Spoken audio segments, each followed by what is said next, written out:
Hi everyone, it's Cheryl and Grace here from Pink Pig Financials, and today we're going to talk about electric cars.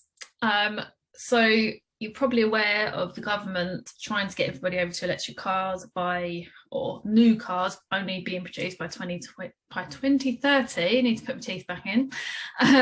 So obviously there's this big changeover to electric cars. What you may not be so aware of is actually this is the most tax efficient way of putting a car through your business. And it's the only way as a director that we would recommend you put a car that's solely for you or the director through your business. So Grace can tell us a little bit about why it is so tax efficient and why we recommend it.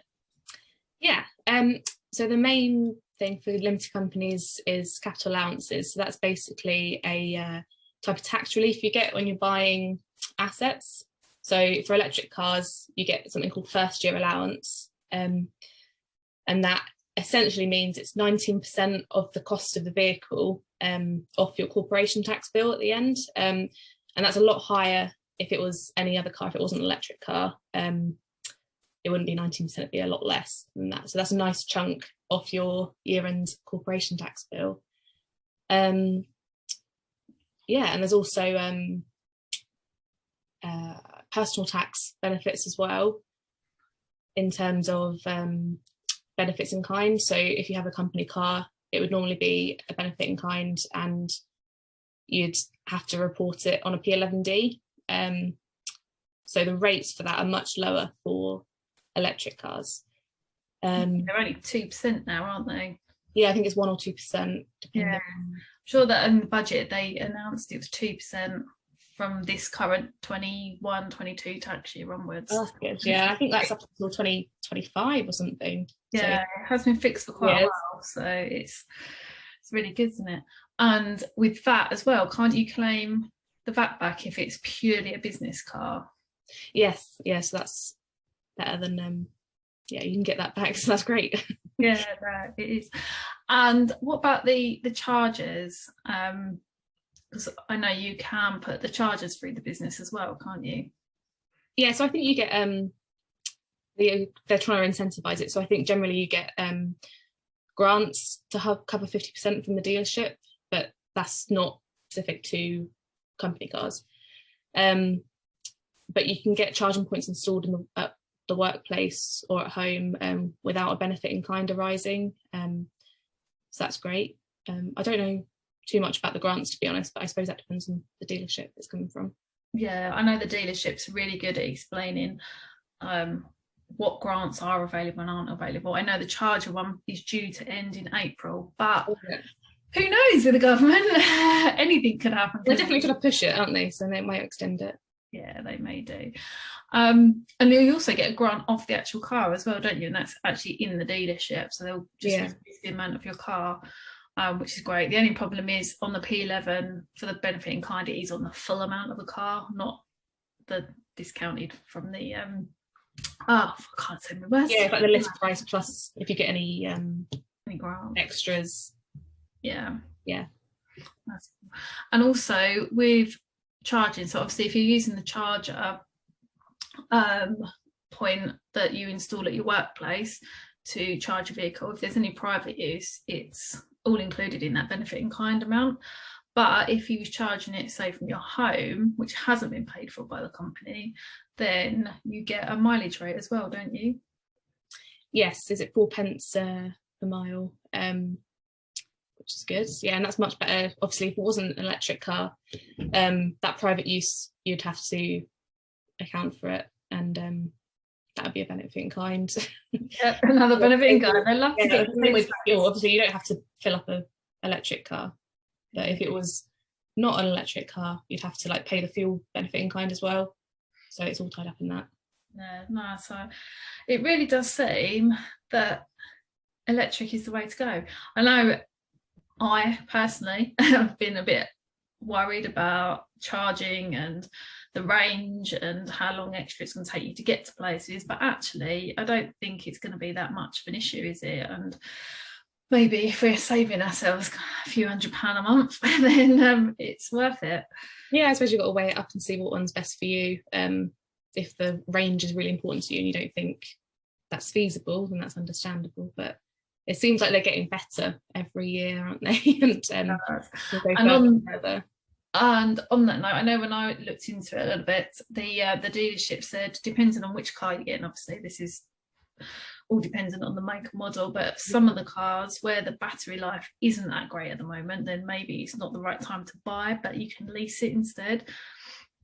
And you can still lease the electric cars and put them through the business and get the benefits as well, can't you? Yeah, so obviously the benefit in kind will be lower, like I was just saying, but you wouldn't get capital allowances if you're leasing it. So you only get the first year allowance, that chunk off your corporation tax at the end of the year. If you buy it, so that could be hire purchase or buying it outright if you can. But if you're leasing it, you won't get that chunk, but you'll still get, it's still much more beneficial to lease an electric car over a petrol or diesel car, isn't it? Yeah, because you still get the monthly payment comes off your profit and loss. So it's definitely worth it. And did you know, I was talking to somebody the other day, did you know you can actually offer your employees electric cars through the company too, and that would still be a benefit to you and your employee? Yes, I didn't know that. So is that obviously lower benefit in kind for the employee? Yeah, so the way it works is it'd be like a salary sacrifice. Right. So you would, it's leasing only, so you'd effectively lease the car under the company name. Then your employee would sacrifice this part of their salary to pay the leasing amount. So as the employer, literally the employee's paying the money that you're paying over. Okay, so the company owns the car, and the company's not losing out because it's coming out of their salary. Yeah. Well, in fact, it's a bit of a win-win really, because the employee then, because they're sacrificing some of their salary. So say their salary was, I'm just plucking figures out of the air here. Say the salary was £1,500 a month, and the car was £300, and they're taxed on £1,500 a month, and their NI is based on £1,500 a month. So the car was £300 a month. So they'd sacrifice £300 of their salary. So their salary would then drop to only £1,200 a month, which means that their tax and NI will both be based on £1,200 rather than £1,500.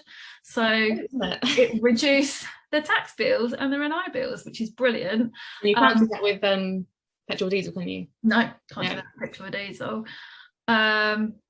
And that also then means that the employer will also pay employers' NI on a lower salary as well. So the employer, although they're playing like middleman and just paying and passing the charge on, they're actually going to save in employers' national insurance as well. So it's a bit of a win-win, really. Yeah, definitely. It sounds like it. So if you can, why not, if you're looking for a new car?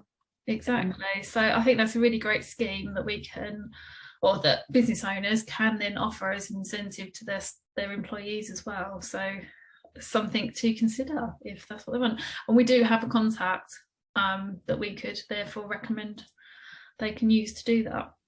Yeah, and I was just going to say that there's loads of online, if you're just like searching comparing cars, there's loads of benefit in kind comparisons, and it's really obvious when you look at that and like compare the electric one to the petrol one, and you can really see how expensive it can be with the petrol and diesel cars. Obviously it's a big hefty CO2 emissions one. It will be, but oh, and there's also less car tax, which can also go through the business. And haven't looked at the insurance yet, but obviously the insurance would need to go through the business as well if the car's in the business name.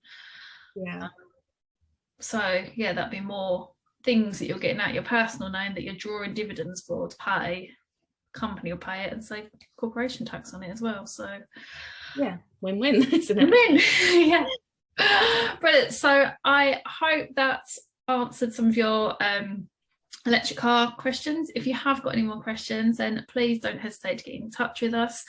Drop us an email on hello@pinkpeakfinancials.co.uk, or just respond on the website, and we'd love to talk to you. Thank you. Thank you.